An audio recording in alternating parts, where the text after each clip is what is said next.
Hi, hello. Welcome back. Moon Griffon Show. Great to have you with us. As you know, we talked about Secretary of State's race. A.G. Crowe, used to be Representative A.G. Crowe, businessman, is saying, I want to be the next Secretary of State. And by the way, good to see you again. It's been a while. It has been, and it's really a pleasure to be here and to see you face to face. And I've talked with you a couple of times over the years. Yeah, over there, but you ain't missed much. Brandon sees me every day. He almost gets sick. All right, Mr. Crowe, you're now you're one of the people that I think you're one of the front runners. I don't think the press is always they naming somebody a front runner they want to win. There's no real front runner, but there are some names that are on this thing, and you're one of them that have a legitimate shot to win. Why this race? Why now for you? Well, first off, if somebody would have said, Moon, a couple of months ago that I'd be in a statewide race for Secretary of State, I would have said, that's not really on my bucket list, but the calls started coming in whenever this office became available, and friends, not just friends, but relatives, and also people from all around the state, and very influential people. And they said, you really should consider this. And I said, well, why me? And they said, well, you have 16 years of experience in the legislature, both in the House and the Senate, 8 years each. You're not a career politician. You're a businessman first, and you served in the legislature as something that you did in addition to your business. But the other thing was you had 16 years experience in the records management and retention business, which is a big chunk of what what this office does. And so they put those two together. And of course, we started the company called the File Depot there in Slidell. It's still there. It's about 38,000 square feet, and we're an off-site record storage and retention service for keep people's confidential information private, right? And we also serviced a lot of, some public entities and so on. But the idea of having the combination of those two things, the business perspective and knowing the latest techniques and technologies to protect people's private information, is a lot of what the Secretary of State's office is charged to do. Okay. And so they put that together, and they started calling, and, of course, my wife, Linda, now she's a retired kindergarten teacher. Everything I ever learned in life is being married to my wife, Linda, a kindergarten teacher, sweetheart. 45 years anniversary this year, August the 11th. Thank you. And so basically with the calls coming in, we started looking at each other and saying, do we really want to do this? And, of course, we prayed about it. And we're Christians, we pray. We're praying family. And we just said, Lord, show us if this is the way you want us to go. Show us the signs. Win, lose, or draw. And it wasn't about me or what I wanted to do or what my wife Linda wanted to do. It's whatever the Lord leads us to do. And the doors began to open. Things started to happen that I never thought would happen. And then I said, well, this must be, so we started making calls out to friends and saying, give me your honest opinion. Don't try to sell me on the idea of running for Secretary of State. I don't need a job. This is not a stepping stone to something else. I just want to serve. And I think ultimately we came to that conclusion simply because of prayer. And it became very clear. We don't want to be like Jonah, was it, who got thrown into the belly of the whale because he didn't listen. But anyway, we got into the race, and to my surprise, people from all over the state says, congratulations, we're with you.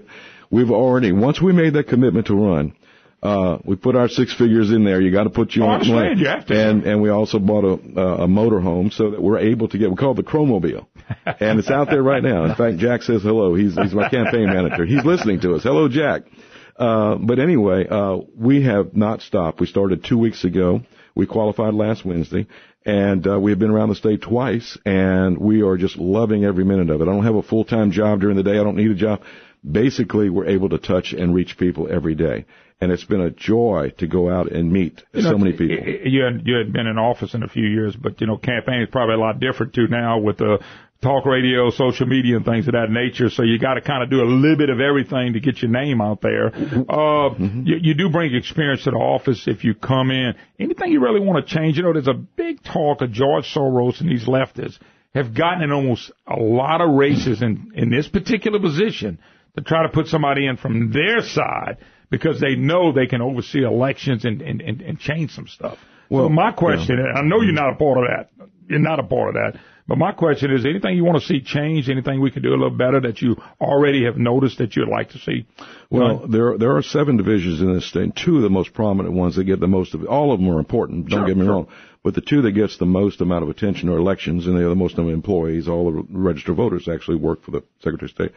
And records and retention. Both areas are running well. Most of them are running well, but there's lots of room for improvement. And I'm not saying anything's bad now. It's just that it can be improved upon. We can bring in, for example, the latest techniques in records management and so on. But on the election side, it seems to be going very well, but there's some room for, we have to stay vigilant. There are people out there every day trying to hack and get into, and cyber attacking, not just here, but all over the country. There are experts that wake up every day just charged with doing nothing but that. But we do have to stay vigilant. We have to work with our legislators to make sure, not just at the state level, but at the federal level, to make sure that we stay on the cutting edge of legislative processes and technology. The system we use now, the cartridges come out of the machines. They do not go onto the World Wide Web. Even the most secure cloud systems, and I know I own my own cloud system, even the most secure cloud systems are always subject to hacking. You always have to stay on the defensive. And so that process, you are correct, Moon, in that this is a national spotlight. There's a national spotlight on Louisiana because it's a statewide race. And those people want to be able to get into this office and control what's going on. Yeah, I know they do. On the other hand, as a Republican and a conservative Republican, I grew up, by the way, Democrat. My folks were Democrat. I think that people realize that the party has changed, and it's not even close to what it was. And there are flaws with both parties, but I think for the most part, our party is the one, that identifies with most people, not just in Louisiana, but throughout the nation. But my point is this: we're not going to run the office based upon a Republican or Independent or a Tea Party or a Democrat. We're going to, as head of elections, we have to be neutral. We have to be transparent in what we say and do. But you can protect it and protect rules. I know there's a big push in some of the states to let people walk up, register to vote the same day and vote. That's a bad idea. Absolutely. Matter of fact, I know they asked one of the people, Julie Stokes, I call her Nancy Pelosi, by the way, Julie Stokes, and Julie Stokes wouldn't answer that. And I'm saying, well, if you're a Republican, you ought to answer that pretty quick. You can't do that. This is not, you got rules and regulations for people to vote. Yes. And that's what you got to stick with. And when you start doing stuff like that, that's getting way out there to me. That's why we just wanted to throw it. Well, for the record, clearly not a good idea. You got to have not at all. People, they're trying now to work with other states. Now in Slidell, we're on the border of Slidell, Mississippi. Absolutely. I've heard rumors all my life. I vote in both states. Well, how does that happen? Today we have the technology to make sure that doesn't happen. And through the National Association, states are working now closer together than ever before. But that's not enough. We've got to look at every step of the voting process. We've got to figure out why, years ago, a great man like Woody Jenkins didn't become our U.S. Senator.